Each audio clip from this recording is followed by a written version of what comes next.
A few moments later. Assalamualaikum warahmatullahi wabarakatuh. Saya Putri Lindasari dengan NIM 2019-236. Di sini kelompok kami akan menjelaskan tentang kebijakan dividen. Kebijakan dividen adalah pengambilan keputusan dalam menentukan jumlah laba yang diperoleh perusahaan untuk dibagikan atau dibayar kepada pemegang saham sebagai dividen, dan berapa banyak yang harus ditanam kembali atau laba ditahan sebagai pembiayaan investasi di masa mendatang. Menurut Sartono, kebijakan dividen adalah keputusan apakah laba yang diperoleh perusahaan akan dibagikan kepada pemegang saham sebagai dividen atau akan ditahan dalam bentuk laba ditahan guna pembiayaan investasi di masa mendatang. Yang pertama, faktor yang mempengaruhi kebijakan dividen. Menurut Vanguard dan Watch, terdapat beberapa faktor yang mempengaruhi kebijakan dividen, yaitu sebagai berikut. Yang pertama, likuiditas perusahaan. Likuiditas dari suatu perusahaan merupakan faktor yang penting harus dipertimbangkan sebelum mengambil keputusan untuk menetapkan besarnya dividen yang akan dibayarkan kepada para pemegang saham. Oleh karena itu, semakin kuatnya posisi likuiditas perusahaan, maka makin besar kemampuannya untuk membayar dividen. Yang kedua, kebutuhan dana untuk membayar hutang. Apabila perusahaan menetapkan bahwa pelunasan hutangnya akan diambilkan dari laba ditahan, berarti perusahaan harus menahan sebagian besar dari pendapatannya untuk keperluan tersebut. Hal ini berarti bahwa hanya sebagian kecil saja dari pendapatan yang dapat dibayarkan sebagai dividen. Dengan kata lain, perusahaan harus menetapkan dividen payout ratio yang rendah. Yang ketiga, tingkat pertumbuhan perusahaan. Semakin cepat tingkat pertumbuhan suatu perusahaan, maka makin besar kebutuhan akan dana untuk membiayai pertumbuhan perusahaan tersebut. Semakin besar kebutuhan dana waktu mendatang untuk membiayai pertumbuhannya, perusahaan tersebut biasanya lebih senang untuk menahan pendapatannya daripada dibayarkan sebagai dividen kepada para pemegang saham dengan mengingat batasan-batasan biayanya. Yang keempat, peluang ke pasar modal. Suatu perusahaan yang besar dan telah berjalan dengan baik, mempunyai catatan profitabilitas dan stabilitas data, akan mempunyai peluang besar untuk masuk ke pasar modal dan bentuk pembiayaan eksternal lainnya. Tetapi perusahaan yang baru atau bersifat coba-coba akan lebih banyak risiko bagi penanam modal potensial. Yang kedua, pengertian dividen atau stok dividen. Menurut para ahli adalah pembagian lembar saham kepada para pemegang saham. Dividen saham berbeda dari dividen tunai karena tidak ada pembagian kas atau aset lainnya kepada para pemegang saham. Pembagian dividen tunai ataupun dividen saham akan mengurangi jumlah laba ditahan perusahaan. Yang kedua, pemecahan saham. Pengertian pemecahan saham adalah proses mengurangi nilai nominal atau nilai yang tertera dari saham biasa dan menerbitkan sejumlah tambahan saham secara proporsional. Saat saham dipecah, pengurangan nilai nominal atau nilai yang tertera mempengaruhi seluruh saham, termasuk saham yang belum diterbitkan dan saham treasury stock. Tujuan dari pemecahan saham adalah untuk menurunkan nilai pasar per lembar saham. Selanjutnya akan dijelaskan oleh teman saya.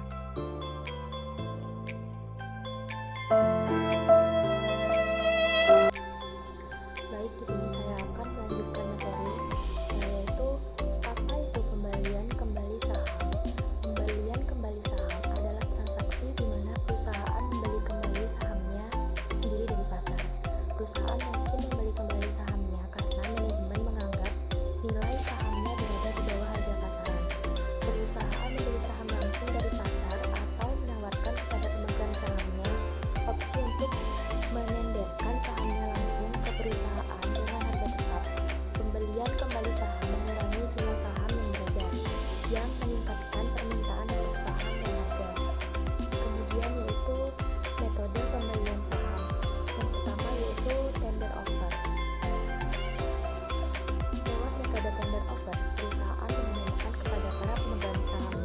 bahwa perusahaan akan membeli kembali beberapa lembar sahamnya pada harga dan periode tertentu yang sudah ditetapkan.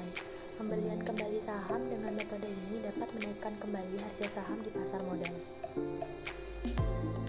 Yang kedua yaitu open market repurchase. Open market repurchase tidak mengikat suatu perusahaan untuk benar-benar membeli kembali sahamnya sebanyak jumlah yang dijual sebelumnya, melainkan jumlah saham yang dibeli kembali relatif lebih kecil. Pembelian kembali dilakukan melalui pialang dengan pembayaran komisi pada tingkat normal dan pembelian pada harga pasar. Kemudian yaitu Dutch auction.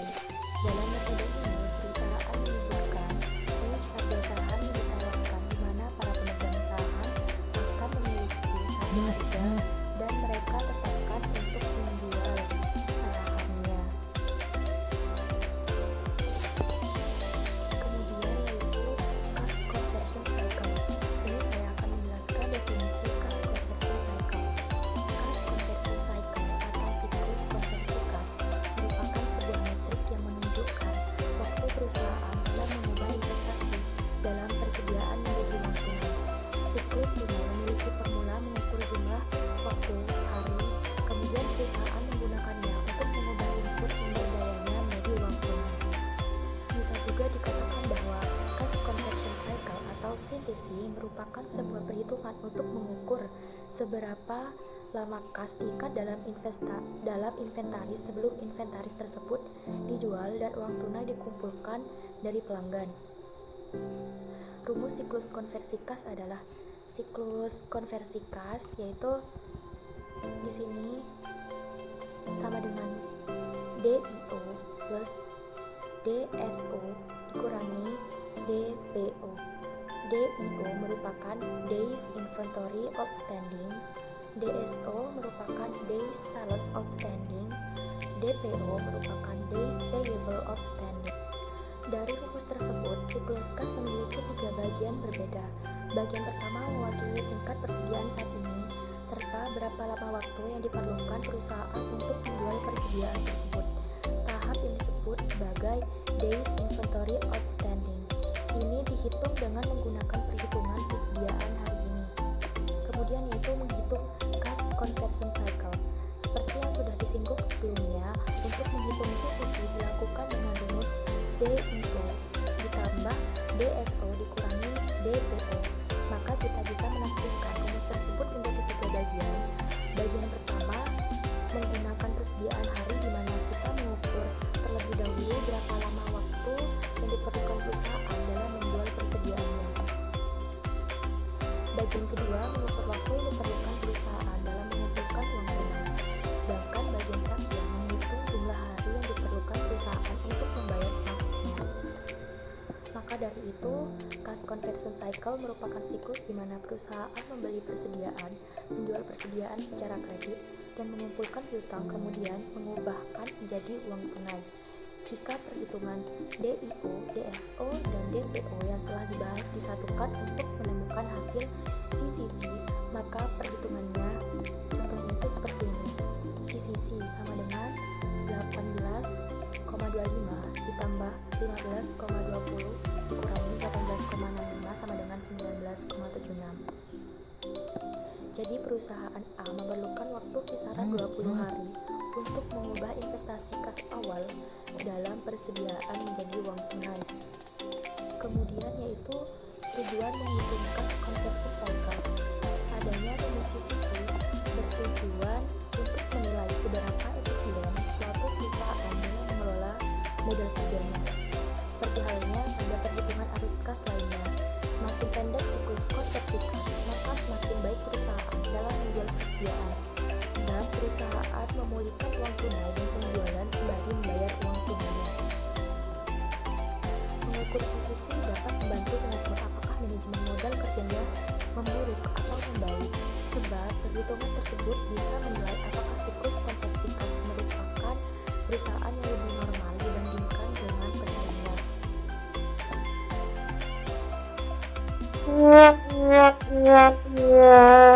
Saya Dita Apurita Deyananda, NIM 2019-268. Di sini saya akan menjelaskan tentang kebijakan investasi alternatif.